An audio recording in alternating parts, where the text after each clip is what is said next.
Halo semuanya, selamat datang di kelas seni rupa hari ini. Hari ini kita akan belajar tentang prinsip seni rupa. Tapi sebelum kita belajar apa aja itu prinsip-prinsip seni rupa, kita bahas ya mengingat ulang dulu lah istilahnya. Kita mengingat ulang dulu ya. Apa sih itu seni rupa? Ya, seni rupa itu adalah proses kerja dan gagasan manusia yang melibatkan keterampilan, kreativitas, kepekaan indera, kepekaan hati, dan pikiran untuk menghasilkan sebuah karya yang memiliki kesan indah, selaras bernilai, seni, dan lainnya. Kemudian, apa saja jenis seni rupa?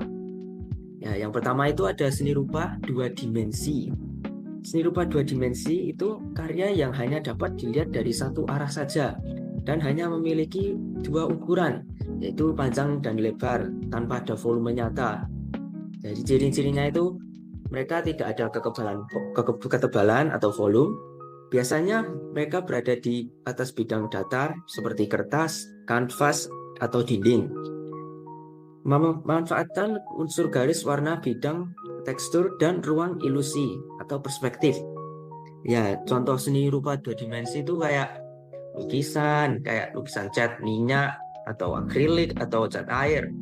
Kemudian kedua, gambarnya seperti sketsa, gambar pensil, orang, dan arang dengan pulpen. Kemudian ada seni grafis atau cetak seperti sablon, cap, cetak tinggi, cetak dalam, dan litografi. Dan ada fotografi juga, hasil dari jepretan kamera dari HP kalian atau dari kamera yang biasanya dibawa oleh fotografer. Ya, kemudian selanjutnya ada yang kedua, yaitu itu typo ya teman-teman, mohon maaf. Ada seni rupa tiga dimensi. Seni rupa tiga dimensi itu adalah karya yang memiliki panjang, lebar, tinggi, dan tinggi, atau disebut volume, sehingga dapat dilihat dari berbagai arah atau sudut. Nah, ciri-cirinya itu mereka memiliki bentuk dan ruang nyata, kemudian bisa disentuh dan dirasakan volumenya. Dan yang tiga, dapat berdiri sendiri sebagai objek. Dan contoh-contohnya apa aja? Contohnya itu seperti patung yang terbuat dari batu atau kayu, logam, tanah liat, itu bentuk dari tiga dimensi. Kemudian keramiknya ya seperti vas, guci, piring artistik, dan gerabah. Kemudian seni produk seperti kursi atau prabot. Biasanya di rumah itu kalau kalian punya tempat kursi yang kayunya ada ukiran-ukirannya, itu juga termasuk seni rupa tiga dimensi. Nah, kemudian selanjutnya fungsi, kita akan membahas fungsi sekarang. Apa saja fungsi seni rupa? Dan yang pertama, fungsi estetika. Seni rupa itu berfungsi memberikan kenikmatan visual, membuat lingkungan lebih indah, nyaman, dan menarik. Fokusnya pada ekspresi, kehalusan, dan nilai artistik. Nah, ini ada contohnya juga, seperti fungsi estetika itu seperti lukisan di ruang tamu, patung dekoratif, atau hiasan dinding atau mural kota. Dan yang kedua, fungsi komunikasi. Karya seni rupa digunakan untuk menyampaikan ide, emosi, kritik, atau pesan tertentu kepada penonton. Seni menjadi bahasa nonverbal yang dapat dipahami secara visual. Nah, contohnya apa aja? Ya, seperti poster kampanye kesehatan, ilustrasi buku yang menjelaskan cerita atau picture book istilahnya. Kemudian yang ketiga, lukisan yang menggambarkan perasaan seniman. Ketiga, fungsi simbolik. Dalam banyak budaya, karya seni rupa memiliki fungsi spiritual, keagamaan atau adat. Seringkali dipakai dalam ritual atau sebagai simbol nilai tertentu. Contohnya kayak apa? Ya, seperti ukiran pada rumah adat. Kemudian patung atau ikon dalam tempat ibadah. Yang patung itu seperti ini, Bunda Maria. Kemudian motif batik yang melambangkan status atau harapan tertentu. Dan yang keempat, fungsi seni rupa sebagai terapan. Seni rupa juga hadir dalam bentuk benda yang memiliki kegunaan praktis tetapi tetap indah. Di sini seni berpadu dengan desain. Contohnya seperti apa? Ya seperti kursi ergonomis dengan desain yang estetik, kemudian perabot keramik atau perhiasan. Kemudian ya kayak ini ada vas, kendi, dano, ceret. Kemudian tadi ada vas juga. Itu ya juga termasuk contoh-contoh fungsi terapan. Kemudian fungsi seni rupa sebagai edukatif. Seni rupa juga bisa menjadi media pembelajaran dan juga dokumentasi suatu masa atau budaya. Melalui karya seni, kita bisa memahami kehidupan masyarakat di masa lalu. Ya, contohnya seperti apa? Contohnya ya seperti relief candi. Biasanya kalau kalian pernah ke Candi Borobudur itu ada banyak kayak ukiran-ukiran batu gini di candi-candinya. Kemudian ada lukisan peristiwa penting, misalnya proklamasi. Kayak proklamasi. Ya, kemudian gini kita masuki ya inti pelajaran kita hari ini. Apa saja prinsip seni rupa? Ya, yang pertama ada keseimbangan atau balance. Keseimbangan adalah pembagian visual yang membuat karya yang terlihat lebih stabil atau tidak jatuh ke satu sisi. Bentuk-bentuk keseimbangannya itu simetris. Kedua sisi sama atau sangat mirip. Kemudian asimetris. Sisi kiri dan kanan berbeda tetapi terasa seimbang.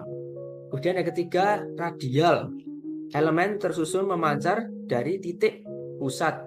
Ya, contohnya simetris itu kayak desain logo yang kiri kanannya identik.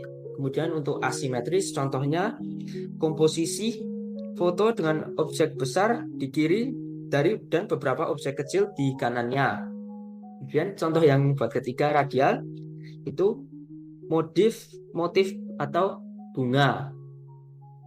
Dan yang kedua ya, typo lagi teman-teman.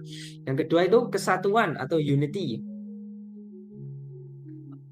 Kesatuan adalah hubungan harmonis antar unsur sehingga karya terasa satu kesatuan yang utuh, bukan bagian-bagian yang terpisah. Nah, gimana cara mencapai kesatuan ini? Ya dengan konsistensi warna, repetisi motif, keselarasan gaya, dan penyusunan elemen yang saling mendukung. Nah, contohnya itu seperti poster dengan palet warna yang senada dan jenis huruf yang sama. Kemudian rhythm atau ritme. Ritme adalah pengulangan unsur garis, bentuk seperti garis, bentuk, dan warna secara teratur sehingga menimbulkan kesan gerak dan atau alur. Ya, jenis ritmenya ini seperti repetitif, yaitu pola pengulangan yang tetap. Kemudian progresif, pengulangan dengan perubahan atau perubahan ukuran atau bentuk. Ini yang ketiga alternatif. Alternatif ini seperti pola yang bergantian. Dan contohnya seperti apa? Contohnya kayak garis-garis ombak dalam lukisan laut atau motif batik yang berulang. Dan selanjutnya proporsi atau proportion. Proporsi adalah perbandingan ukuran antar bagian dalam sebuah karya. Proporsi yang tepat itu membuat karya nyaman dilihat dan masuk akal. Contohnya seperti dalam gambar manusia, kepala tidak boleh lebih besar daripada badan, kecuali sengaja dibuat karikatur. Dalam arsitektur, ukuran jendela harus proporsional dengan tinggi bangunan. Kemudian yaitu selanjutnya penekanan atau emphasis. Penekanan adalah usaha untuk menciptakan titik fokus agar mata penonton tertuju pada bagian terpenting dari karya. Cara membuat penekanan itu menggunakan warna yang kontras. Kemudian memperbesar ukuran elemen tertentu. Kemudian menempatkan objek di posisi strategis, misalnya rule of thirds. Kemudian menggunakan detail paling kompleks pada bagian tertentu. Contohnya kayak sebuah potret dengan wajah, kayak sebuah potret dengan wajah yang lebih tajam dan latar belakangnya itu ngeblur. Kemudian kontras atau kontras. Kontras adalah pertentangan visual yang membuat karya lebih hidup dan tidak monoton. Bentuk-bentuk kontras itu seperti kontras warna, gelap terang, panas dingin. Kemudian kontras ukuran, ukuran besar dengan ukuran kecil. Kemudian kontras bentuk, geometris dan organis. Kemudian tekstur, tekstur halus dan kasar. Ya, contohnya itu seperti desain poster hitam putih. Itu ya warnanya mereka saling melawan lah. Kemudian yang terakhir itu repetisi atau repetition. Repetisi adalah pengulangan elemen secara konsisten untuk menciptakan pola atau ritme.